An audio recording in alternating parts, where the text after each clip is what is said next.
Bueno, vamos a comenzar en el día de hoy y en los domingos sucesivos lo que se llama bioética, ¿sí? ¿Alguien sabe lo que es bioética? Bueno, está en el apunte, no lo lean.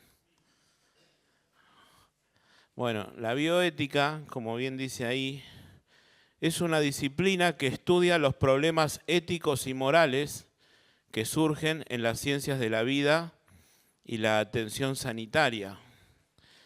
Esta área de estudio aborda cuestiones como la práctica médica, la investigación biomédica, la biotecnología, la relación entre la ciencia, la tecnología y la sociedad, siempre desde una perspectiva ética. La bioética se ocupa de temas como la clonación, la manipulación, la genética, la eutanasia, temas reproductivos, el aborto, la distribución de recursos médicos y los derechos de los pacientes. Todos temas que vamos a ver en los domingos sucesivos, ¿no? Aborto, eutanasia.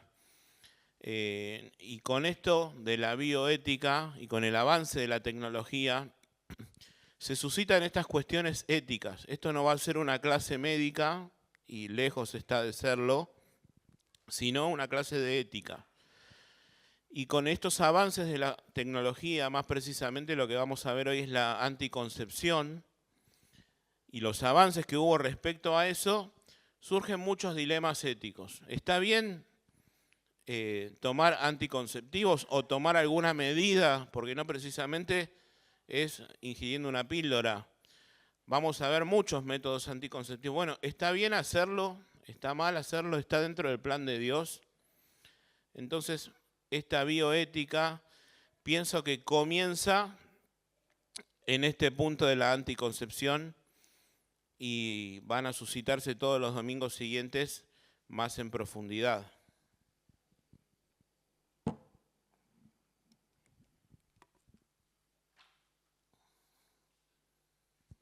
Entonces el tema que nos toca hoy es la anticoncepción. Y podemos empezar por la definición, que la anticoncepción se refiere a los métodos y técnicas utilizados para prevenir el embarazo como resultado de la actividad sexual. Bueno, básicamente lo entendemos todos, ¿no? La anticoncepción se refiere a prevenir el embarazo como resultado de la actividad sexual. Los métodos anticonceptivos incluyen una variedad de opciones como barreras físicas, por ejemplo, condones, preservativos, métodos hormonales como las píldoras anticonceptivas, pastillas, ¿no? Anticonceptivas, dispositivos intrauterinos, más conocido como DIU, métodos naturales como el seguimiento del ciclo menstrual o permanentes como ya intervenciones quirúrgicas que ya vamos a ahondar en la clase. Y me preguntaba, ¿no? Porque no solo hay motivos familiares dentro de una pareja o mismo personas solteras que toman medidas anticonceptivas, sino hay medidas también como políticas públicas, como quizás un país puede tomar medidas respecto a la anticoncepción por determinados motivos. Y de eso quiero hablar respecto a motivos generales. ¿A qué me refiero con motivos generales? A las medidas que puede tomar un país, un estado, una nación respecto a esto con determinado motivo. Por ejemplo, el control de la población. Si yo les digo esto, ¿me pueden decir algún país que haya... China, muy bien. Bueno, por una sobrepoblación, ellos decidieron tomar medidas para que, no sé, cada familia tenga hasta 2 hijos. Creo que ahora eso cambió. Ahora se le permite en China tener más hijos o algo por el estilo. Pero es muy normal que una nación, creo que acá en Argentina no pasa, que una nación intervenga en el control de la natalidad de sus habitantes y así controlar el crecimiento demográfico. Pero también es un tema de salud pública, o sea, cuantos más niños nacen, una salud pública tiene que ser más abarcativa, es más costosa para un país. No solamente eso, sino, como ponemos en el apunte, embarazos no deseados. Un embarazo tiene que ser atendido por un hospital público, si es que la persona no tiene una cobertura médica, ese nuevo ser va a ser atendido por médicos y demás. Bueno, hay medidas anticonceptivas, como por ejemplo preservativos, que previenen enfermedades de transmisión sexual, las conocidas como ETS. Y eso también involucra al Estado, porque todo lo que sea enfermedades o, por ejemplo, el virus VIH-Sida, también involucra la participación del Estado en cuanto a la salud de esa persona, en cuanto a medicamentos que el Estado tiene que proveer. Entonces, por supuesto que para un Estado es muy importante esto. Y todo conlleva a esto, economía, a mayor habitantes, mayor recursos que hay que distribuir a los servicios públicos, a la salud pública. Pero respecto a motivos personales, yo puse algunos aquí, si ustedes quieren decir alguno, es bienvenido. Planificación familiar, el primero. Bueno, bien, muchos, creo que nadie en este auditorio, y que bueno, puede existir alguna persona, no cree en la anticoncepción. Vos decís, bueno, yo no tomo ninguna medida. Y por ahí hay matrimonios que tienen 10 hijos, 12 hijos, no conozco, son casos muy puntuales. Todos de alguna manera, como matrimonios, como familia, planificamos esto. Y de eso se trata por ahí la planificación familiar.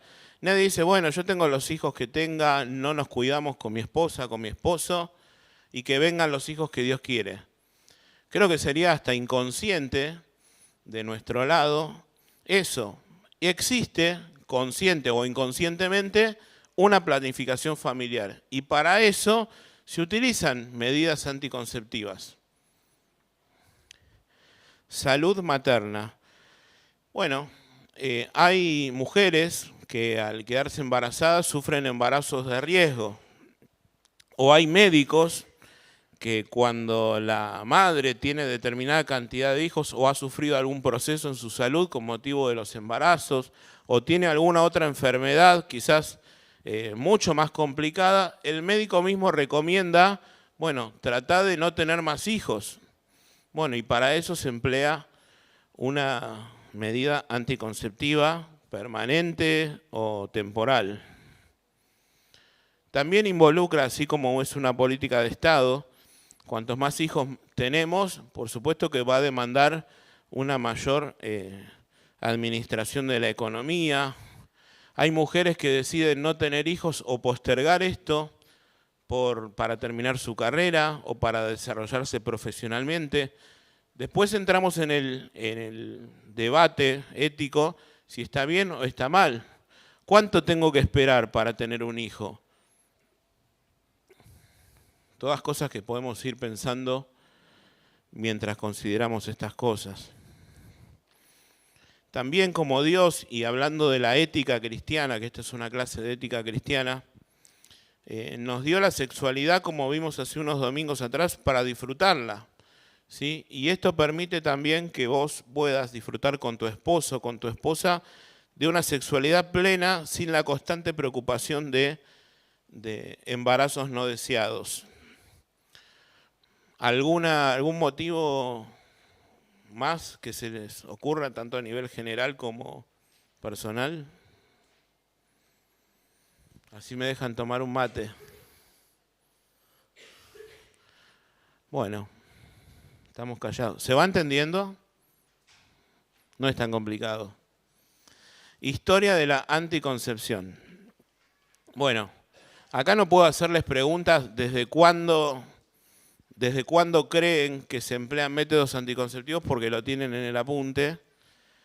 Pero esto data de Egipto antiguo, 2000 años antes de Cristo, y se conocieron Métodos anticonceptivos como por ejemplo la mezcla de miel y hojas de acacia insertadas en el aparato reproductor femenino para actuar como espermicida. Por supuesto que no había la tecnología que hay ahora para cerciorarse de que realmente haya sido efectivo ese tipo de métodos o no, si eran dañinos para la mujer o no. En Grecia y Roma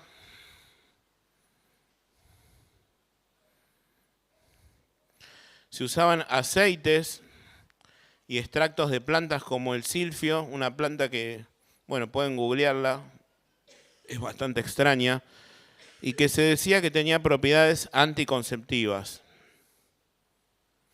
Los romanos utilizaban métodos como esponjas vaginales empapadas en vinagre o jugo de limón. Son cosas que se encontraban. Las mujeres hacen caras como que, bueno, sí, era lo que se usaba en ese momento. Más avanzando en la Edad Media, y esto sí tiene relación con lo que hablábamos en cuanto a la clase de sexualidad,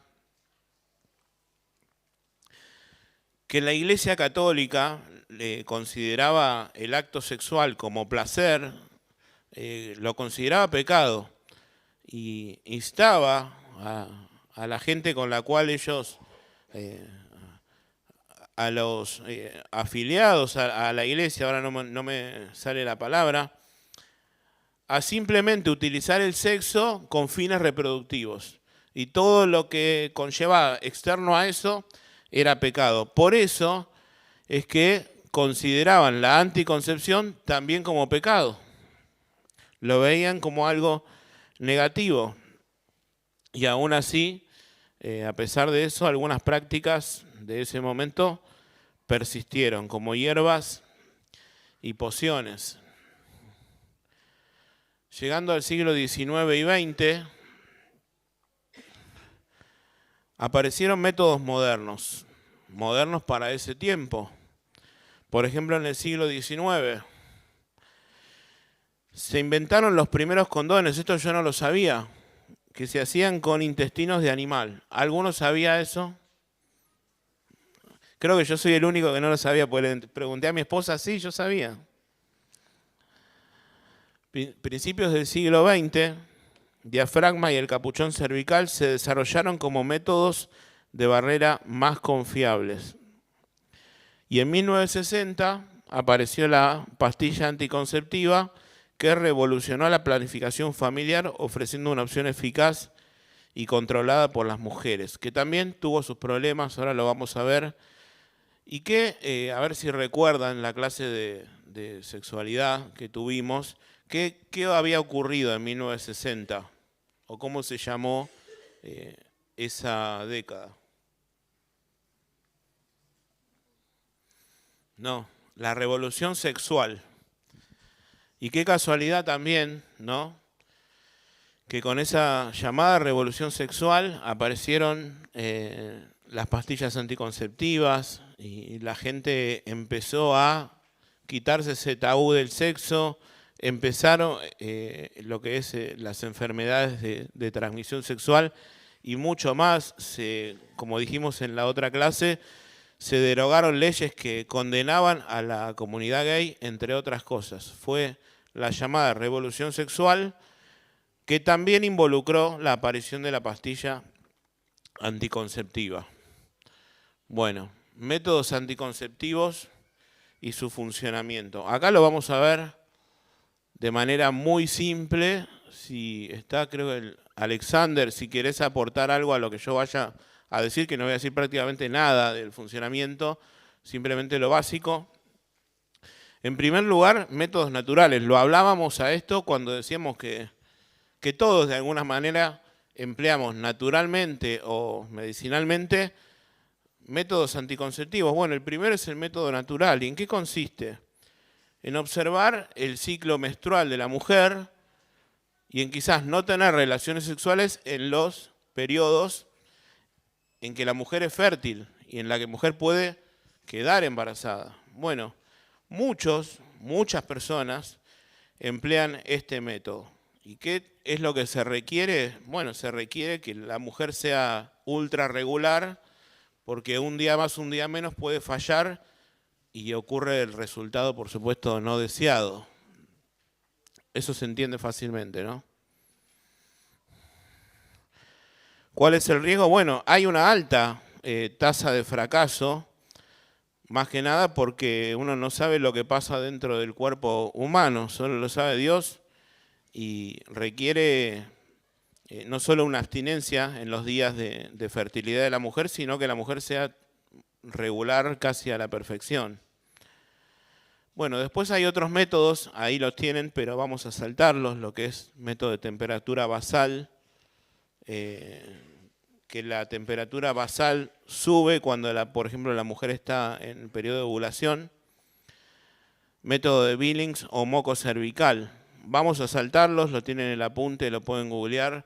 Vamos a hablar del método de barrera, ya estuvimos diciendo algo, que son los condones, son los preservativos, que hay, por supuesto, y creo que no estoy diciendo nada que nadie conozca en este auditorio, masculinos y femeninos, ¿sí? Y fueron evolucionando respecto a la tecnología. Antes se hacían con intestinos de animales y ahora la tecnología es muchísimo más avanzada. ¿Y cuáles son los riesgos? Bueno, roturas, deslizamiento, lo que puede llevar a embarazos no deseados o infecciones. Algunas personas pueden tener alergia al látex. Aún así se considera como un método de los más seguros, no solamente para prevenir embarazos, sino para prevenir enfermedades de transmisión sexual. No las previene absolutamente todas, pero sí gran parte de ellas. Bien. Sí, porque después sale en el video. Bueno, buenos días a todos. Vamos a acotar algo con respecto a este método de barrera, que es el más utilizado tanto por hombres y mujeres, más en esta actualidad. Lo que tienen que tener en cuenta más que todo, tanto como mujeres y varones, es al momento de adquirir o planificar el uso de métodos anticonceptivos. Nosotros como médicos, el sector salud ha categorizado a las personas, ¿no? El estilo de vida que tenga, si tiene problemas de salud, ya sean diabéticas, hipertensas, que tengan fallas renales, que también puedan tener trastornos hormonales, en este caso como son las personas que tienen hipertiroidismo, y también tienen que ver si han tenido problemas ginecológicos, ¿no? Basados en todos esos, el sector salud ha tenido una categoría los ha clasificado en 4 clases, clase 1, clase 2, clase 3 y clase 4. En la clase 1 se observa de que hay más beneficios que riesgos, tanto como en la clase 2, pero en la clase 3 hay riesgos más que beneficios, y la clase 4 está categorizada para las personas que va a haber riesgo con todo lo que puedas usar, o sea, ya sean los de barrera, hormonales u otras. Entonces, vamos a irnos a los métodos de barrera, como decía Rubén, se usa mucho en la actualidad. Tienen que ver primero lo que es, cuando vayan a comprar el preservativo, la fecha de vencimiento. Vean bien la fecha de vencimiento, no es que voy a comprarlo por apurado, porque me lo regalaron, porque me lo dieron, me lo donaron, no. Vean la fecha de vencimiento. Cuando vean la fecha de vencimiento tienen que corroborar que esté infladito, que tenga aire, ¿no? O sea, no puede estar mucho tiempo guardado en la billetera, porque el roce lo termina rompiendo. No es que no van a haber una pérdida abundante, pero va a tener microporos, que eso no trae efectividad. Tampoco se sugiere que corten con tijeras o con los dientes, que lo abran rápido y terminen lastimando, ¿no?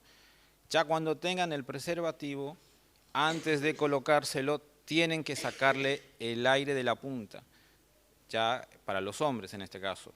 ¿Por qué? Porque si van a colocarse el preservativo teniendo la cabecita inflada, corre el riesgo de romperse. ¿Qué es lo que pasa con los jóvenes? Dicen, no, voy a usar 2 o 3 preservativos, que va a ser mejor que uno, y se equivocan, que el roce del látex se termina rompiendo, ¿me entienden? Entonces no es tan efectivo como parece. Y en el caso del condón femenino también. ¿Qué diferencia tiene entre el condón masculino y el femenino? El masculino no se puede usar lubricantes, cremas, gels, no sé, algún lubricante que vos quieras usar, no se puede. En cambio, con el condón femenino sí se pueden usar otro tipo de lubricantes. ¿Hay lubricantes especiales que no lastimen el látex? Sí las hay. Ahora normalmente están viniendo dentro de los preservativos, tanto masculinos como femeninos, traen lubricantes ya que puedes adquirirlos.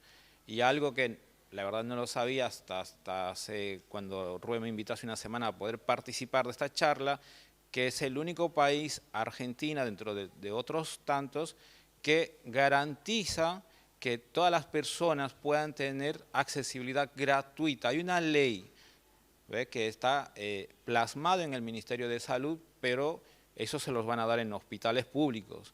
Los que tenemos prepaga, obras sociales, también están obligados a que te puedan dar algún método anticonceptivo. Gracias. Muy bien. Vimos métodos naturales, métodos de barrera, métodos hormonales, pastillas anticonceptivas. Acá sí también me gustaría, si querés aportar algo, Alex.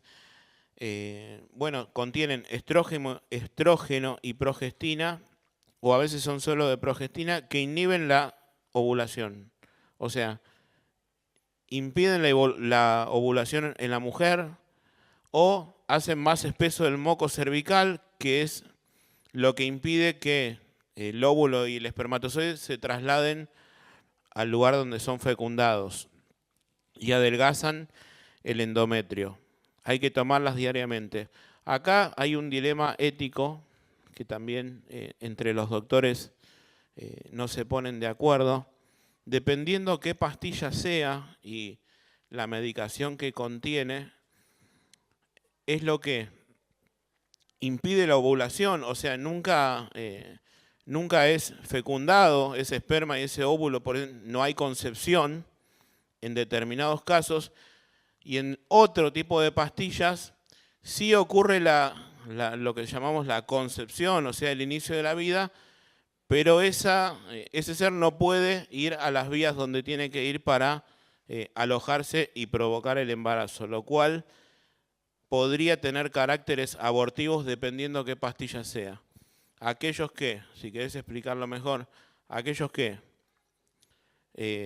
impiden la ovulación, por ende no hay nunca embarazo, y otros que sí la provocan, pero cortan la vía de circulación a donde se aloja el embarazo y por ende termina no produciéndose. Ese tipo de pastillas, dependiendo cuál sea, se puede llegar a considerar abortiva. ¿Querés decir algo?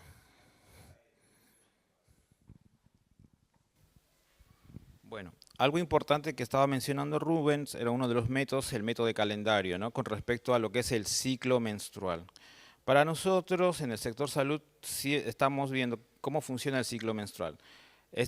Hay tres fases. La primera fase es la fase folicular, es la hormona folículo estimulante, que esta hace que el crecimiento de los folículos ováricos se maduren produciendo estrógeno. ¿Y qué pasa? Engrosa el endometrio del día 1 hasta la ovulación, que serían hasta el día 14, ¿no?, más o menos. El segundo ciclo es la ovulación, ya se produce un aumento de la hormona luteinizante, el cual provoca la liberación del óvulo del folículo dominante liso para ser fecundado, desde el día 14, más o menos 2, hasta un ciclo de 28 días. Y la tercera fase, esta es la más importante, la fase lútea, es el folículo roto que se convierte en un cuerpo lúteo. Si el óvulo no es fecundado, el folículo roto se comienza a degenerar, disminuye la producción de hormonas y se produce la menstruación. Pero si el óvulo es fecundado, el folículo roto continúa produciendo progesterona, el cual ayuda a espesar el endometrio del útero, preparado para la implantación del embrión y proporcionando un ambiente adecuado para el desarrollo del feto en las primeras etapas del embarazo. Tenemos dentro de las pastillas que estaba mencionando, de las píldoras, están las pastillas combinadas, no combinadas, y la pastilla de emergencia. Es cierto, hay un dilema con respecto a esto, que las de emergencia actúan en la última fase. Entonces, para muchos de nosotros del sector salud se considera abortiva. Más para nosotros, para los cristianos, ¿no? De los que estamos basados en la fe, pero para otros no, es una pastilla nada más que te ayuda a evitar un embarazo. Como habíamos dicho, la mayoría de las pastillas actúan en la tercera fase, la pastilla de emergencia más que todo. Y bueno, dentro de las pastillas, ustedes habrán visto que algunas tienen 21 pastillas y hay otras que tienen 28 pastillas. Las que tienen 28 pastillas normalmente se debe tomar del 1, bueno, así como te lo dicen, en los días correspondientes, pero las últimas 7 son efecto placebo. ¿Para qué? Para que la mujer no se olvide en este caso. O sea, si van a utilizar el método anticonceptivo de pastillas, tienen que estar con el tiempo, la hora, o sea, tomarlo en el día adecuado. No puede ser, me olvidé ayer y me tomo 2. Mañana no voy a poder porque tengo que viajar y siempre se me olvida algo, me tomo 2 antes, o sea, no va, ¿sabes? Esas cosas no son seguras. Como único método seguro, porque las pastillas no previenen enfermedades de transmisión sexual ni tampoco previenen VIH. El único que previene, no al 99 ni siquiera al 100%, es el preservativo.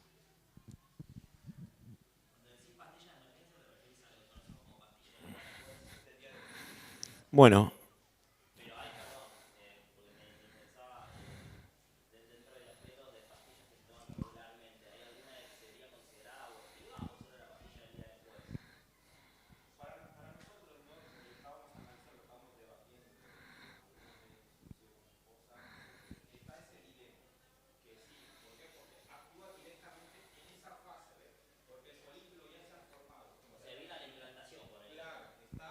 Ya está en la implantación, entonces como está en la implantación, ¿qué es lo que hace? Termina rompiéndolo, o sea, termina degradándolo. Porque las otras pastillas que son combinadas, que traen estrógenos, evitan todo eso, haciendo que el moco cervical sea más espeso, evita hasta allá a que pueda llegar el espermatozoide, ¿viste? Ese dilema lo vi en los comentarios incluso de doctores cristianos y pastores cristianos, que algunas pastillas las pueden considerar abortivas. Ni hablar la llamada pastilla del día después, cuando ya se provocó el embarazo, pero es interrumpido por un tema de lo que la mujer toma el día siguiente, o creo que dentro de las 72 horas. También la pastilla, y es algo...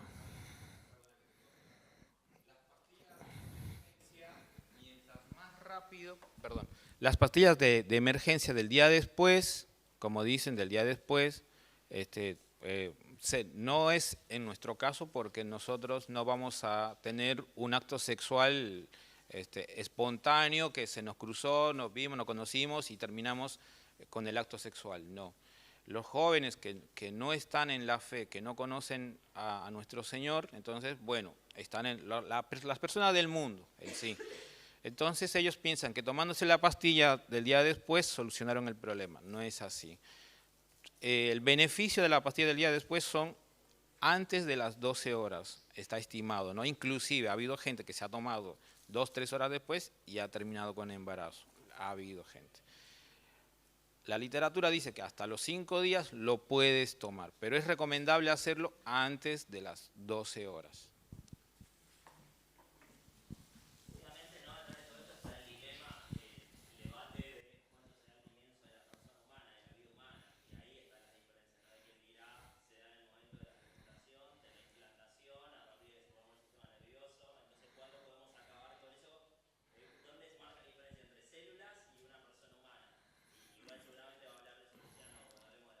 Exactamente.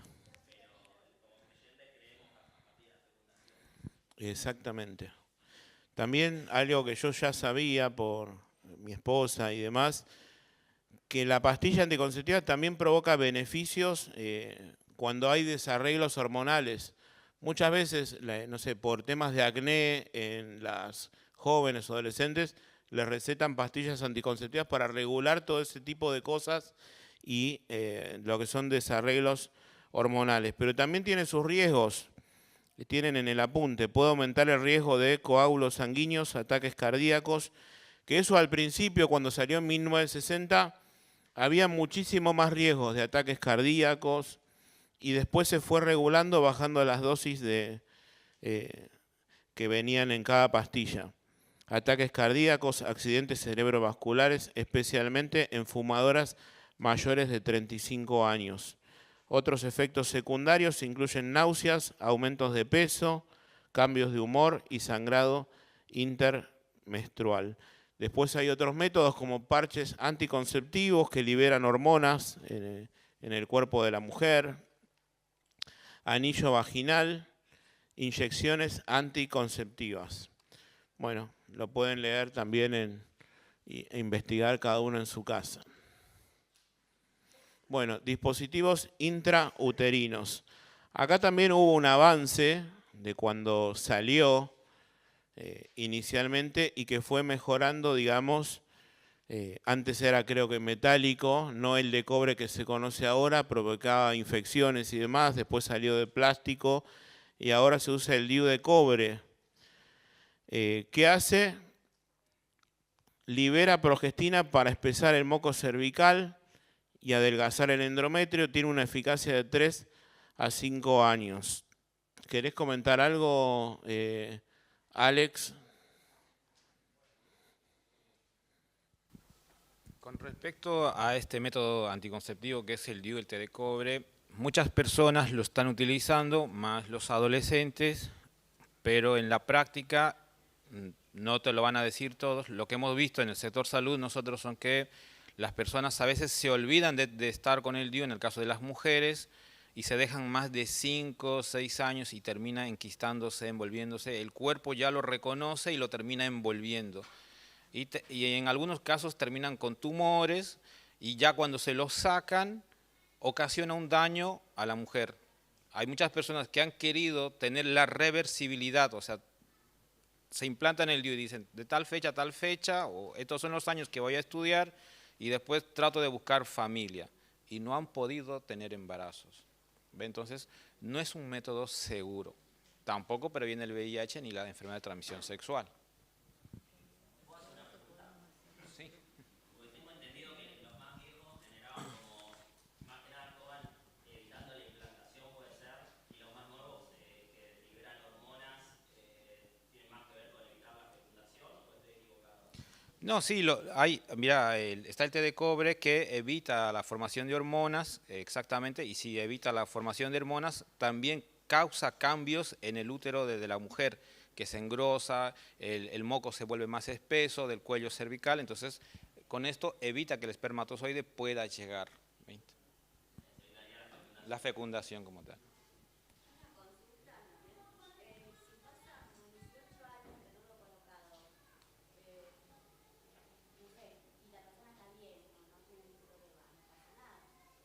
No, no, obviamente, no es que tener el DIU es una bomba de tiempo, no, pero el cuerpo lo va asimilando y lo va a tratar de degradar. Cualquier cosa que no sea natural de nuestro cuerpo, como nuestra propia sangre, cosas que tengamos dentro, implantas algo dentro, el cuerpo trata de deshacerlo.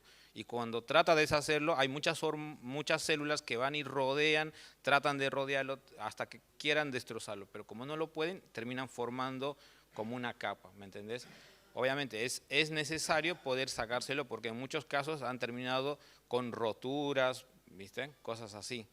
Pero se han dado casos, muy pocos, sí, pero no sé, la verdad, tendríamos que buscar los factores por los cuales uno no se los quita, porque realmente el DIU está estimado para un uso de 5 años, 3 años, como máximo, más de eso no, o sea, está recomendado esa etapa, más no está recomendado para más años.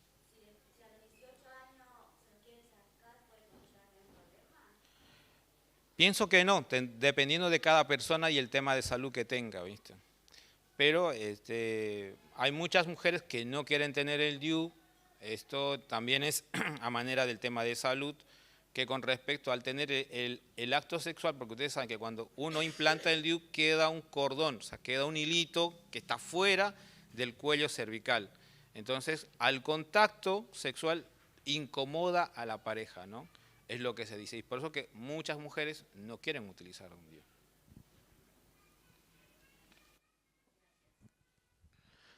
En este método sí, quizás hay concordancia a lo mejor en muchos pastores, médicos, como preguntaba creo que Mauri, que lo consideran también un método abortivo por el hecho de que lo que impide es la implantación pero no la fecundación.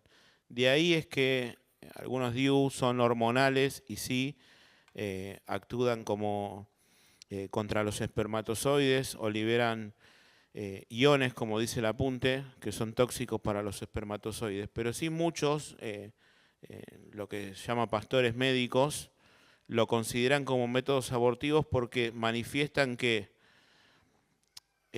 no impide, impide la implantación, pero no la fecundación. Riesgos. Bueno, la colocación es dolorosa, no sé si alguien aquí se habrá colocado.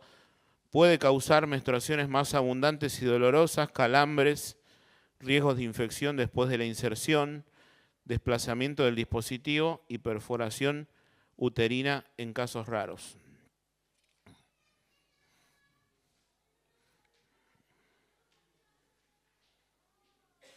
Bueno, métodos permanentes.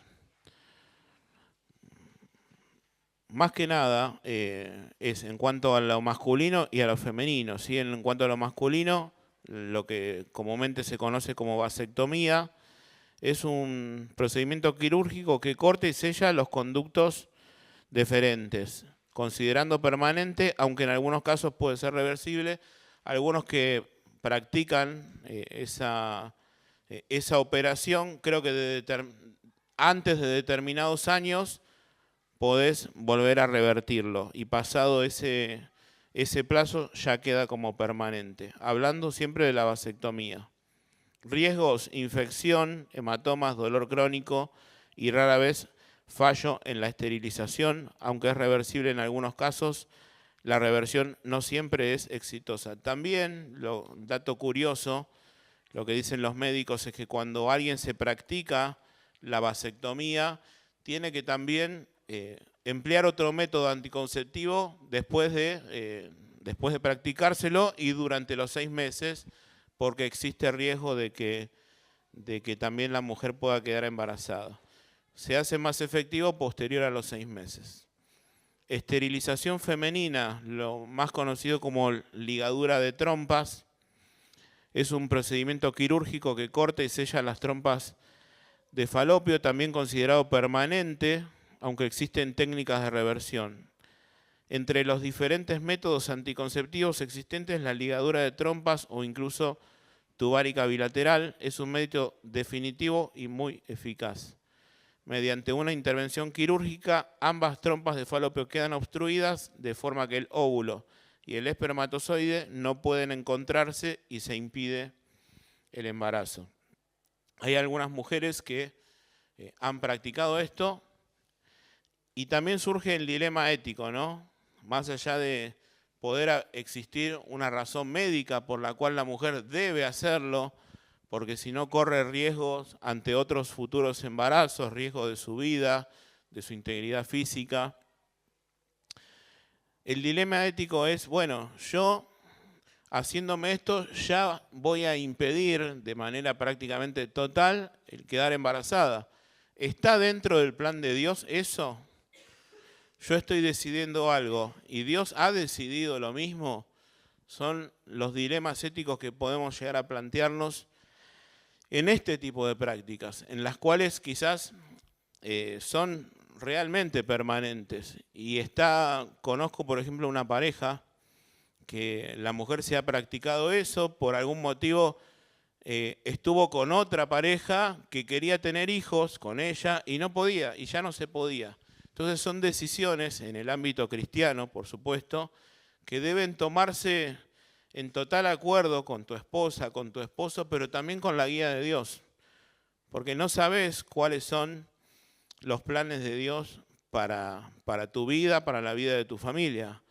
Ahora bien, puede haber motivos médicos en los cuales la mujer obtenga embarazos de riesgo y sí sea necesario por recomendación médica. Alex, no sé si querés aportar algo de esto.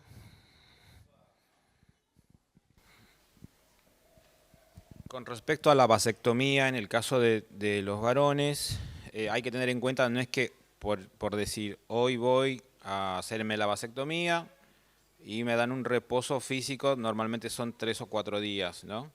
Y ya después no voy a poder, quedo estéril, como en palabras claras. No es así, tiene que esperar 3 meses o tiene que esperar tener 20 eyaculaciones. Así que mientras tanto, la pareja tiene que estarse cuidando.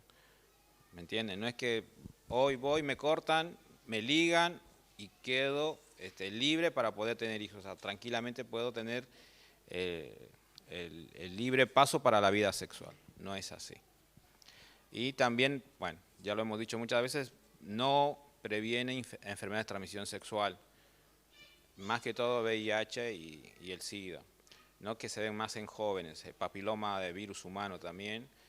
Es recomendable, antes de usar un método anticonceptivo, hablarlo en pareja, porque vemos de que muchas veces la decisión lo toma uno solo, y cuando lo toma uno solo terminan quizás en frustraciones, problemas, conflictos en la familia, pero si es planificado, pienso que va a ser guiado mejor, y si lo colocamos dentro de los planes del Señor, pidiendo sabiduría ante todo y buscando un médico que te pueda orientar y ver la facilidad que pueda tener. Rubén decía algo importante, que la mayoría de los anticonceptivos que son hormonales, en este caso de las pastillas o de los inyectables, terminan ocasionando lo que son la coagulación más conocida para nosotros como trombosis.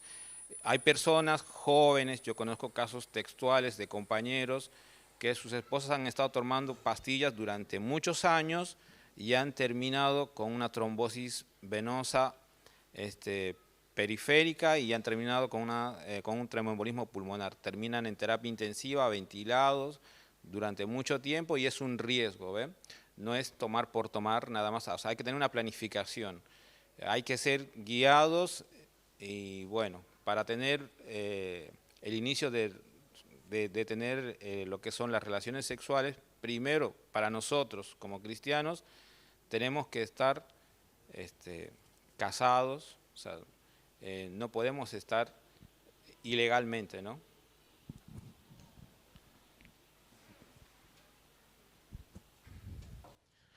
He conocido casos, y seguramente ustedes me pueden llegar a decir alguno, de mujeres que se han practicado lo que es por ahí ligadura de trompas y quedaron embarazadas igual. Conozco por lo menos 2 casos. Y también involucra al Señor, ¿no? Que es soberano y que es Él quien da la vida y que decide no darla, por supuesto. Bueno, algunas consideraciones éticas y ya vamos terminando. Responsabilidad de conciencia tiene que ver con instruirme bien a la hora de yo generar una práctica o hacer algo en lo que respecta a métodos anticonceptivos, ya sea propios o en este caso de mi esposa o de mi esposo. Informarme bien en qué consiste. Hemos hablado de métodos quizás abortivos. Bueno, esto es del agrado del Señor como cristianos. Acá estamos en una clase de ética cristiana, ¿no? Y lo que pongo en el apunte, la oración y la consulta pastoral son esenciales en la toma de decisiones. Qué importante, no hacer nada a la ligera, o muchas veces como matrimonio, ¿no? Quizás va la mujer sola y se practica algo sola sin consultarle a su esposo, o al revés. Entonces, creo que todo debe ser guiado por Dios en oración, con consejo y informándonos bien en qué consiste cada método. ¿Cuál es el propósito para el cual yo estoy tomando una medida anticonceptiva? Y ahí pongo en el apunte, ¿no? A veces son razones puramente egoístas. El querer Y quizás en algún punto, obviamente, por ahí estamos recién casados, queremos conocernos con mi esposa, queremos disfrutar, queremos salir de viaje, pero llega un momento que eso se hace una costumbre, nos acostumbramos a eso y vamos postergando algo que está en la palabra de Dios y que es el propósito de Dios de tener hijos. Lo vamos a ver brevemente al final. Entonces, atrás de esas medidas anticonceptivas, pensaba yo, ¿hay alguna razón egoísta de mi parte por la cual no quiero tener hijos para seguir desarrollándome como profesional, para terminar mi carrera? Cosas que quizás son buenas, pero bueno, si nuestro corazón, como decía Juan, no nos reprende, mayor que nuestro corazón es Dios, el cual sabe todas las cosas.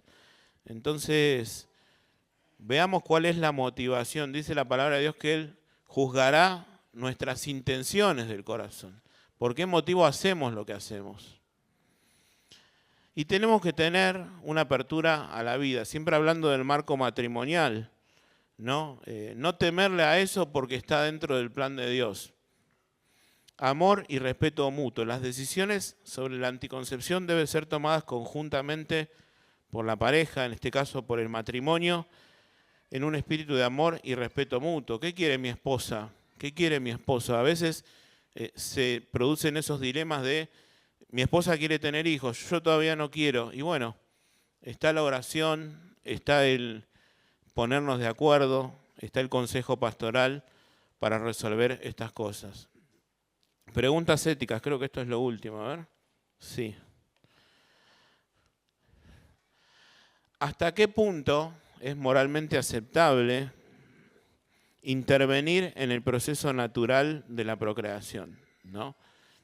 No vamos a responder estas preguntas, son preguntas que nos tenemos que hacer, porque involucra algo que solo hace Dios, que es Dios el que da vida. Y a veces escucho a parejas, y bueno, yo me voy a casar, voy a esperar 5 años, después de los 5 años voy a tener, y tienen toda su vida por ahí planificada y no está mal, pero ¿está el Señor en toda esa planificación? Bueno, preguntas, ¿hasta qué punto tengo que yo intervenir? No al punto de, por supuesto, de el desinterés y tener los hijos que vengan, por supuesto. Y ahí está la pregunta segunda, ¿cómo equilibrar la libertad personal en la elección de métodos anticonceptivos con las enseñanzas en cuanto a la ética cristiana? Analizar, ¿no? Este método es abortivo, bueno, ¿lo tengo que emplear? ¿Es moralmente aceptable el uso de anticonceptivos de emergencia? Ya lo dijimos, es considerado abortivo. Yo como cristiano lo tengo que hacer, pues ponerle que estamos casados. Como Mauri decía el otro día, creo que en el momento de preguntas, ¿andarán juntos si no estuvieran de acuerdo? ¿Nos podemos poner de acuerdo? No quiero tener hijos, tuvimos un accidente, un apuro, un error de cálculos. Bueno, tomo la pastilla después, nos ponemos de acuerdo con mi esposa. Bueno, nos pusimos de acuerdo con mi esposa. ¿Dios se agrada de eso? Bueno, creo que éticamente podemos decir que no. Podemos ponernos de acuerdo con mi esposa en algo malo y no por eso es aprobado por Dios. ¿Es apropiado proporcionar acceso a anticonceptivos a adolescentes y jóvenes? ¿Y en qué condiciones? ¿No? Si nosotros enseñamos que la sexualidad está resguardada para el marco matrimonial, bueno, no sería correcto. Hay padres cristianos incluso que pueden llegar a darle preservativos a sus hijos. Bueno, de atrás hay una motivación quizás de miedo, de que nuestro hijo cometa errores. Bueno, lo tienen en el apunte. No quiero tocar este caso, es interesante, lo vamos a saltar. Porque quiero terminar con estos versículos cortitos. Génesis 1:28, sed fecundos y multiplicaos, llenad la tierra. Es el propósito de Dios el formar una familia y tener hijos. Después está el discernimiento espiritual en, bueno, ¿cuántos debo tener? ¿Hasta cuánto? es el discernimiento, es la oración, es lo que el Señor vaya guiando cuando estamos queriendo hacer su voluntad. Y saber que es Dios el que produce la vida, ¿no? Y vemos ejemplos en la Escritura, y lo vemos, y yo lo viví en mi matrimonio, que es Dios el que termina decidiendo si vas a tener un hijo o no. Vos podés emplear todos los métodos que vos quieras, incluso mujeres que no podían quedar embarazadas han quedado, no solo en la Biblia, sino personas que conocemos, ¿cómo quedó embarazada? Tomaba 800.000 pastillas de todo, y bueno, es Dios el que permite esto. Y debemos someternos a su voluntad y a su soberanía.